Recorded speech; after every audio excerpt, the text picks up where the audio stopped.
जय हिंद, नमस्कार साथियों। मैं हूं तरुणा राठौड़ और आप देख रहे हैं तरुणा डिफेंस एकेडमी का यूट्यूब चैनल। आज दिल बहुत उदास है। उदास इसलिए है कि हमारे ही साथी जो कि बचपन से आर्मी में जाने का सपना सजोए हुए थे, उनमें से कुछ साथियों का सपना जो है वो टूटता हुआ दिख रहा है। दो बहुत ही दिल से जुड़ी बातें, बहुत ही स्टूडेंट के साथ जो हो रहा है वो मैं इस वीडियो में शेयर करूंगी और मैं मजबूर हूँ ये वीडियो बनाने में, और आप भी मजबूर हो जाएंगे इसको पूरा देखने में जब आप उनकी सिचुएशन देखेंगे कि कितनी बुरी हो चुकी है। मैं दो टॉपिक पर बात करूंगी इस वीडियो में। पहला ये कि बहुत सारे ऐसे युवा लड़के थे जो कोरोना के चलते आर्मी की दौड़ से ही बाहर हो गए हैं। वो हिस्सा ही नहीं ले पा रहे हैं क्योंकि उनकी एज लिमिट जो है वो चली गई है, एज चली गई है। और गवर्नमेंट जो है इस बारे में कुछ सोच ही नहीं रही है, ना इंडियन आर्मी कुछ सोच रही है। जब आप एक एक चीज़, एक एक इंच देख के लड़कों को भर्ती करते हो और जब वो शहीद हो जाते हैं या वीर गति को प्राप्त हो जाते हैं, तो आप सर कटा हो चाहे हाथ कटा हो, चाहे कितने ही पार्ट हुए हों बॉडी के, आप वो जो बॉडी है वो लाके उनके घर वालों को सौंप देते हैं। सबसे ज़्यादा युवा जो हैं इस समय इंडियन आर्मी में हैं। तो मैं इस देश की गवर्नमेंट से और आर्मी को ये मैसेज देना चाहती हूँ सभी स्टूडेंट्स के बिहाफ में कि आप इतना भी नहीं सोच सकते कि कितने युवा जो हैं उनका सपना टूटा है, कितने युवाओं का दिल टूटा है कि वो बिना कोई उनकी अपना जो है इस साल का लक्ष्य जो है वो गवा चुके हैं। अपनी पूरी ज़िंदगी का जो सपना है वो टूट चुका है उनका। वो सीधा ही बिना लड़े ही वो रेस से बाहर हो गए हैं एज लिमिट के कारण। उनकी क्या गलती थी इसमें?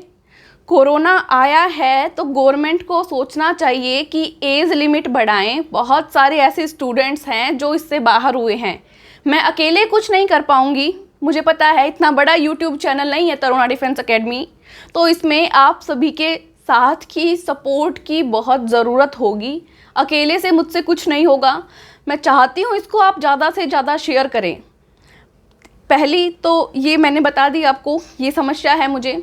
और दूसरी मैं बताना चाहती हूँ, अभी जो वुमेन मिलिट्री पुलिस की आर्मी में एग्ज़ाम निकली है वैकेंसी, उसके लिए काफ़ी सारी बच्चियों का मैसेज आता है, कॉल आते हैं उनके पेरेंट्स के। पेरेंट्स बोल रहे हैं कि हमारी बच्ची के 81% है मैम, आपने ऐसे कैसे कहा कि कट ऑफ जो है 80% से ऊपर वाली लड़कियों का ही एडमिट कार्ड आएगा। मैं कहने वाली कोई नहीं होती, पर मैं मजबूर हूँ क्योंकि हमारी गवर्नमेंट ने सिस्टम ही ऐसा कर रखा है कि 85% से ऊपर वाले बच्चों का ही एडमिट कार्ड आ रहा है, उन लड़कियों का एडमिट कार्ड आ रहा है। तो आप सभी को सपोर्ट करना होगा इसके लिए। भाई 80% बच्चियों के हैं, इसका मतलब ये है क्या कि वो होशियार नहीं है, वो इंटेलिजेंट नहीं है? कितनी मेहनत लगती है 80% से ऊपर मार्क्स लाने के लिए। और बहुत सारी लड़कियां ऐसी हैं जो फिजिकल में बहुत अच्छी हैं लेकिन उनके इतने परसेंटेज नहीं है 10th क्लास में, तो क्या उनको मौका ही नहीं दिया जाएगा? उनका बचपन से सपना है लड़कियों का कि हम भी आर्मी में जाएंगे, लड़कों की तरह, हमारे भाइयों की तरह, हमारे दोस्तों की तरह हम भी सेना में भर्ती होंगे, हमारे देश के लिए लड़ेंगे, कुछ करेंगे। तो क्या सिर्फ एक परसेंटेज बेस पे हम उनकी योग्यता का निर्धारण कर देंगे कि वो अब आर्मी में जा ही नहीं पाएगी? ये सरासर गलत है। सिर्फ लड़कियों से ही नहीं, मैं हर उस लड़के से जो अभी इंडियन आर्मी में मौजूद है, सेना में लगा हुआ है या सेना में जाने की तैयारी कर रहा है, आप लड़कियों की बात को पहुंचाइए। कल मेरे पास एक कमेंट आया, इतना बड़ा सा कमेंट, जिसमें एक लड़की ने पूरी बात लिखी। मैं वो कमेंट का स्क्रीनशॉट आपके साथ शेयर करूंगी। आप सीधा दुख देख पाएंगे, उसकी भावनाएं जो है आप समझ पाएंगे कि क्या बीत रही है उसके ऊपर।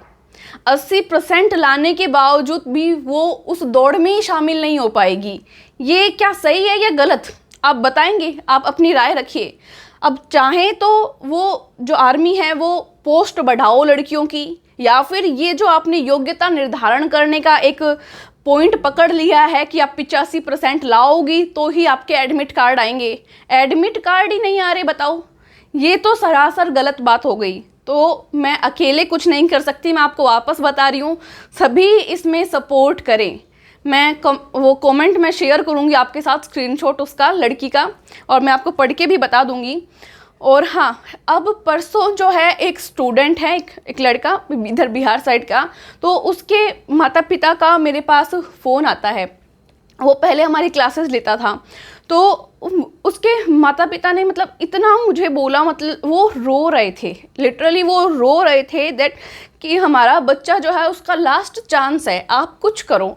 अब अगर मेरे हाथ में कुछ हो तो मैं कुछ कर पाऊँ ना, तो हमारा चैनल इतना बड़ा कि हम डायरेक्ट जाके गवर्नमेंट को कहें कि तुम्हारा प्रोसीजर गलत है, कोरोना ने बहुत बच्चों के सपनों को तोड़ा है और आपको इसके खिलाफ कुछ करना चाहिए।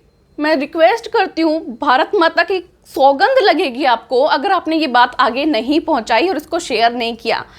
वो बच्चा डिप्रेशन में जा चुका है, बहुत ही ज़्यादा हालत ख़राब है उस बच्चे की। ये तो सिर्फ एक बच्चे की बात पहुंची है मुझ तक, ऐसे कितने ही हजारों स्टूडेंट्स हो सकते हैं जो इस परिस्थिति से गुजर रहे हैं। एक्चुअली उसके माता पिता को प्रॉपर हिंदी भी बोलना नहीं आता था, बहुत मुश्किल से उन्होंने मेरे साथ कम्युनिकेट किया, और पर उनकी भावनाएं जो हैं उनको मैं प्रॉपर समझ गई। तो ये हर एक माता पिता पे गुजर रही होगी या हर एक बच्चे पे गुजर रही होगी, तो इसके खिलाफ जो है हम सबको मिलकर आवाज़ उठाने की ज़रूरत है। अगर आप एक बार उनकी कॉल सुन लेते उसके माता पिता की, आपके रूह कांप उठती। इतना ज़्यादा वो परेशान थे अपने बच्चे को लेकर, बता रहे थे हर एक हॉस्पिटल में उसको दिखा लिया, सब जगह ट्रीटमेंट करवा लिया, बड़े बड़े मनोवैज्ञानिकों से जो है ट्रीटमेंट करवा लिया, बट वो उस चीज़ को भूल नहीं पा रहा कि वो आर्मी में जाना चाहता था और इस कोरोना ने उसका मौका छीन लिया है। कोरोना तो आया, उसको तो चलो आप नहीं रोक पाए, लेकिन इंडियन गवर्नमेंट से मैं ये दरख्वास्त करूँगी, इतने लोग आर्मी में जाना चाहते हैं, देश सेवा कर रहे हैं, अपनी ज़िंदगी तक दांव पे लगा दे रहे हैं, क्या आप इतना नहीं सोच पा रहे कि एक एज लिमिट ही तो है? क्या आप 1 साल की एज लिमिट में छूट नहीं कर सकते उनके लिए, उन स्टूडेंट्स के लिए जो अपना सब कुछ न्यौछावर कर देना चाहते हैं देश के लिए? और अब मैं उस बच्ची का भी आपको स्क्रीनशॉट दिखाना चाहती हूँ जो उसने कमेंट किया है, और ऐसी ना जाने कितनी ही बच्चियाँ आई है यहाँ पे जो परेशान है इस चीज़ को लेके। 85% कट ऑफ के बिना आपका एडमिट कार्ड नहीं आएगा, ये कौन सी बात हुई भाई? क्या जब कोई प्रधानमंत्री बनता है, कोई राष्ट्रपति बनता है, उससे भी बोला जाता है क्या आप पहले 85% से ऊपर नंबर लेके आओ, वरना आपको पीएम नहीं बनाया जाएगा, ना ही आप प्रधानमंत्री बन पाएंगे। सब चीज़ों में करो, या तो 85% का हर चीज़ में लगा दो कि बिना 85% के आप नहीं प्रधानमंत्री बन सकते, आप नहीं राष्ट्रपति बन सकते, नहीं कोई मुख्यमंत्री बन सकते, कोई नेता नहीं बनेंगे, पहले 85% लेके आओ। खैर जो भी है, मैं आपको उस बच्ची का स्क्रीनशॉट मैं दिखाती हूँ कमेंट का। तो उस बच्ची ने लिखा है, मैम परसेंटेज के अकॉर्डिंग सिलेक्शन करना गलत है, एडमिट कार्ड सबका आना चाहिए, फिर फिजिकल के टाइम भी काफ़ी लड़कियां आउट हो जाती हैं, फिर कुछ मेडिकल के टाइम, और फिर लास्ट में रिटर्न टेस्ट होना चाहिए, उसमें परसेंटेज के अकॉर्डिंग निकाल सकते हैं। बिल्कुल सही बात कही है, अगर आपको देखना ही है कौन ज़्यादा योग्य है तो आप रिटर्न टेस्ट करवाओ ना, उसके अकॉर्डिंग निकालो। अगर जिसको निकालना है, जिस लड़की में क्षमता होगी वो क्वालिफाई जरूर करेगी, लेकिन मौका ही नहीं देना, एडमिट कार्ड ही नहीं दे रहे, बच्चियां करें क्या, कहाँ पे जाएं? तो सभी लड़कों से दरख्वास्त है, आप सोचो लड़कों के लिए भी ये कर दिया जाए कि 85% के बिना जो है लड़के आर्मी में नहीं जा पाएंगे, तो कैसा फील होगा आपको? वही बात आज लड़कियों पे बीत रही है, आपको सोचना चाहिए इस पे। आगे बच्ची ने लिखा है कि अब 10th क्लास की परसेंटेज के बेस पे एडमिट कार्ड निकालना तो गलत है ना मैम, ऐसे करने से तो काफ़ी लड़कियां पीछे रह जाती हैं जो फिजिकल की तैयारी करती हैं। सही बात है, ये बिल्कुल इसने सही कहा है मैम, ज़रूरी थोड़ी ना है कि जो गर्ल स्टडी में अच्छी हो और उनका ही एडमिट कार्ड आए। अब किसी का ब्रेन स्टडी में ज़्यादा होता है और कोई फिजिकल में ज़्यादा हाई होती है, या होता भी है, लड़के की भी बात कर रही है ये। मेरे अकॉर्डिंग स्टडी या परसेंटेज के बेस पे नहीं, फिजिकल बेस पे एडमिट कार्ड आना चाहिए, ये इसने कहा।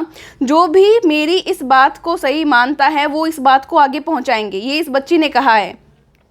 तो हमको मौका ही नहीं दिया जा रहा, ये तो गलत है ना, अपने आप को प्रूफ करने का मौका हमको दिया जाए, ये इस बच्ची ने कहा है। मैं ये स्क्रीनशॉट आपको बाकायदा दिखा दूंगी यहाँ पे।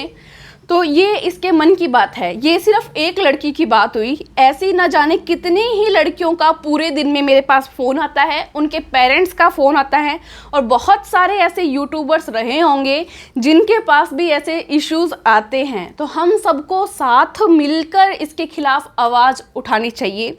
अब अगर आप ये सोच रहे हो कि मैं कोई खान सर पटना नहीं हूँ, या मैं कोई बड़ा सुभाष चरण सर नहीं हूँ, मैं कोई अनअकैडमी नहीं हूँ, तो आप इसको शेयर नहीं करेंगे, तो ये सोच आपकी गलत हो जाती है। यहाँ पे एक टीचर अगर कोई बात को आगे रखना चाहता है, कोई सही वे में आप पहुँचाना चाहता है, तो आप सभी का फ़र्ज़ बनता है कि आप इस बात को आगे पहुँचाएं। बहुत सारे बच्चों की ज़िंदगी का सवाल है, और कुछ नहीं चाहती, बस मैं ये चाहती हूँ कि सभी मिलके इसके खिलाफ जो है आवाज़ उठाएं, और चाहे गवर्नमेंट कुछ भी करे, कम से कम मौका दें, लड़कियों को मौका दें, सभी के एडमिट कार्ड आए, ताकि वो अपने आप को प्रूफ तो कर सके। कम से कम सिलेक्शन नहीं हो, बाई चांस नहीं हो तो वो आगे की बात है, लेकिन मौका दिया जाना चाहिए उनको खुद को प्रूफ करने का। तो लड़कियों के लिए ये बात हो गई, और लड़कों के लिए एज लिमिट बढ़ानी ही चाहिए। बहुत सारे ऐसे युवा हैं, ऐसे लड़के हैं जो मौका गंवा चुके हैं कोरोना के कारण, और बहुत ही गलत है। किसी के सपनों को तोड़ देना बहुत ज़्यादा गलत है। तो मैं गवर्नमेंट से और इंडियन आर्मी से और सभी तैयारी करने वालों से ये चाहती हूँ कि आप प्लीज़ इसको शेयर करें और बात को आगे तक पहुँचाएँ। Thank you so much. जय हिंद, जय भारत।